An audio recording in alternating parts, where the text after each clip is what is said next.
Let's talk about some of the theories that are typically applied to community. First of all, social systems theory. That's foundational theory for social work. So I have the lovely chart here. And if we talk about social systems theory in terms of community, citizens come in with their wishes and their needs.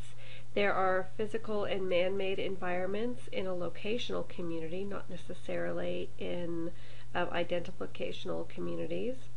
There are resources, there's culture, and then of course there's always feedback going back into the system. So regardless of the type of community, whether it's location or non-geographical, the functions are the socialization, social control, production, distribution, consumption, social participation, mutual support, and advocacy. And the social structures that help define that are in the arrow pointing to the left, that talk about habit, culture, locality, relevant subsystems, power structures, and then laws and regulation. And in non-geographic communities, those laws and regulations can just be those that are understood to be true. It may not have, the police might not come and arrest you, but you may be excluded from the group, or there may be other social constraints if you violate those laws. So as always, we have the output, which is hopefully that level of steady state, helping to accomplish the maintenance goals and objective. And then there's just waste, wasted time, energy, resources, so on and so forth. And so hopefully that feedback that's going back into the system is positive. And what are some of the consequences if a community system is not meeting the needs of individuals? They're going to leave. They're going to become frustrated. They may leave emotionally. They may leave physically. They may try to change the system. There's a variety of different factors that come into place if the system does not meet their needs. It can also be if the system is not well run. If you think about a city, there are some cities recently that have become actually bankrupt and have not been able to provide some basic services in the community like garbage and police force. School systems, those sorts of factors can be impacted.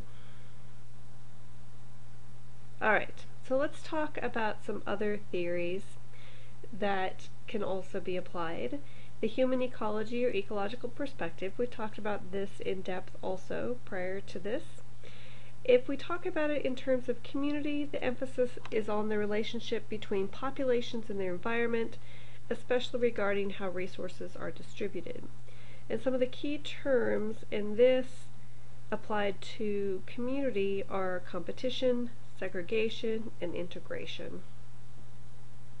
Another theory commonly applied to community is social psychological.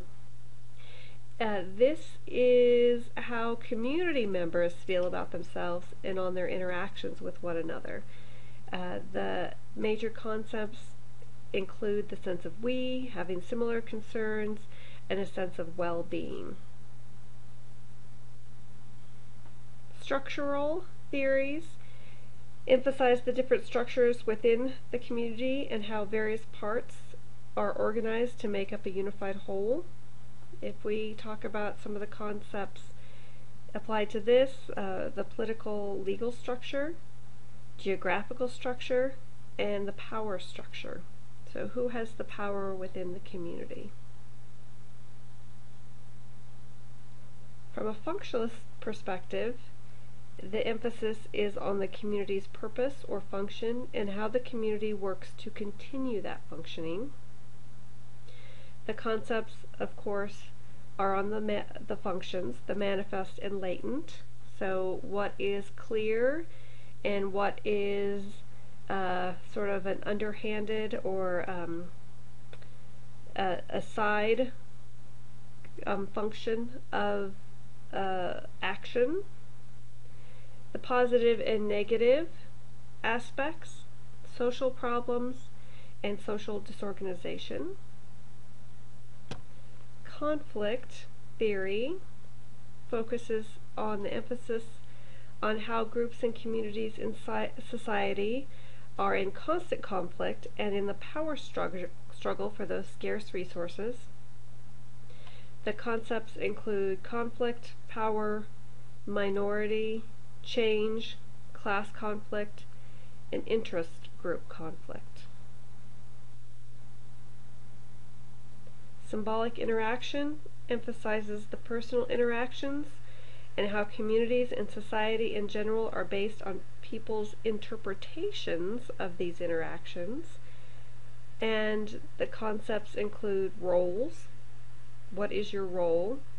Defining what deviant behavior is, and labeling theory. Empowerment emphasizes supporting the development of self-confidence, increased control over personal destiny, working together, and increasing political power. So the focus and major concepts is on strengths and resiliency. Tony's identified two main ways of relating to each other. And in terms of community, let's first look at it in terms of one-on-one relationships.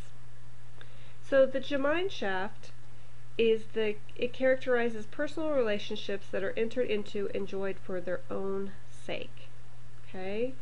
They tend to evolve naturally, and actions are spontaneous. The relationships are intimate, traditional, and informal. So the best definition is an example of a family group. Gesellschaft is defined as entering into a relationship as a means toward an end, characterized by rational considerations, and are calculated as the best means for achieving a determined end. They are contractual, impersonal, voluntary, and limited. And a good example of it is the relationship between a buyer and a seller.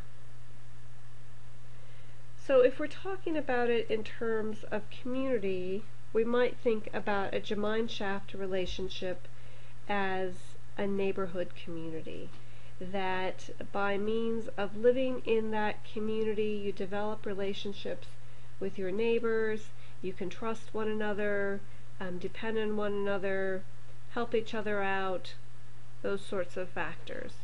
Where Gesellschaft might be your relationship with the city government, perhaps. It might be your relationship with the grocery store, again, that relationship between the buyer and the seller, so different entities within the community. We discussed capital last week, or maybe it was 2 weeks ago, and its impact on individuals. It comes from the economic perspective, and it has various elements that concern resources, for lack of a better term. So when we talk about financial capital, we're talking about actual resources that can be spent or that can be used. Physical resources such as money, space, so on and so forth. When we talk about human capital, this is a capital that cannot be used up. It is individual skills and know-how. There's a great deal of empirical evidence that building human capital results in improved employment opportunities, higher wages, better fringe benefits, that it increases individual savings, improves health outcomes, improves access to and use of social resources, such as information and influence. And there's also good research that supports that communities with high human capital are more likely to have volunteers, make charitable donations, and participate in political activities. social capital is the resources stored in human relationships, whether casual or close. It's our connections to a system of human relationships to accomplish things that matter to us and to solve everyday problems. So the sum of informal associative networks along with social trust is the degree to which we can expect strangers to do right by us. It evolved from an initial individual and family emphasis to a community focus, moms helping other moms with caregiving, transportation, etc. It is not equally distributed among individuals and communities. One example of this would be institutional racism. There's multiple levels and linkages of social capital, and your book talks about some of these. The horizontal capital, which is found in communities where horizontal ties within communities are strong and norms of broad community participation exist and tend to produce much more equalitarian and robust democratic structures. There's a hierarchical social capital, which is characterized by patron-client relationships, and also, this can be applied to gangs, which can stifle development and skew governmental economic structures to the interest of a particular group. And then there's the absence of social capital, which is found in communities with few networks among residents, such as when there are wealthy gated communities where they separate themselves from others. The gated communities tend to substitute economic capital for social networks. And then if you have a poor and isolated community characterized by insecurity, fear, and isolation, they're not going to reach out to one another. So if you have a poor and disenfranchised neighborhood, there are often significant amounts of social capital. The idea is to bridge the capital with the localized social capital. So you want to help connect the people and institutions throughout the wider community, which will then connect the social capital with financial and physical community.